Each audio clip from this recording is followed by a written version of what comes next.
విష్ణుప్రియ యాంకర్‌గా మంచి గుర్తింపు సంపాదించుకుంది. ముఖ్యంగా 'సుడిగాలి సుధీర్‌తో కలిసి చేసిన 'పోవే పోరా' గేమ్ షో పాపులారిటీని తెచ్చిపెట్టింది. యాంకర్‌గాను కాకుండా నటిగా పలు చిత్రాల్లో క్యారెక్టర్ ఆర్టిస్ట్‌గాను నటించి మెప్పించింది. ఇక రియాలిటీ షో 'బిగ్ బాస్'లోనూ పాల్గొని మంచి ఫేమ్ సంపాదించుకుంది విష్ణుప్రియ. తాజాగా ఓ షోలో పాల్గొన్న విష్ణుప్రియ తన జీవితంలో జరిగిన పలు సంఘటనలు పంచుకుంది. తన మార్ఫింగ్ వీడియోల వల్ల చాలా అవమానాలు ఎదుర్కొన్నట్లు తెలుపుతూ ఎమోషనల్ అయింది. ఆ బాధను తట్టుకోలేక ఆత్మహత్య కూడా చేసుకోవాలనుకున్నట్లుగా తెలిపింది.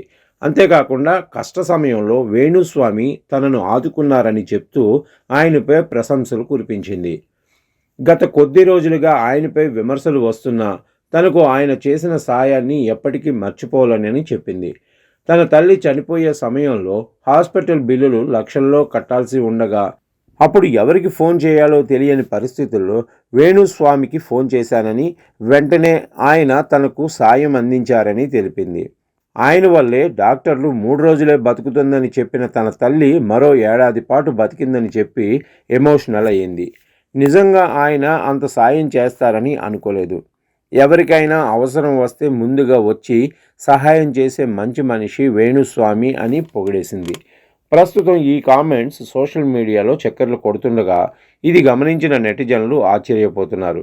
మరికొందరు షాక్ అవుతున్నారు. పూజలు చేయటమే కాదు సాయం కూడా చేస్తారా అని ప్రశంసలు కురిపిస్తున్నారు వేణుస్వామి మీద.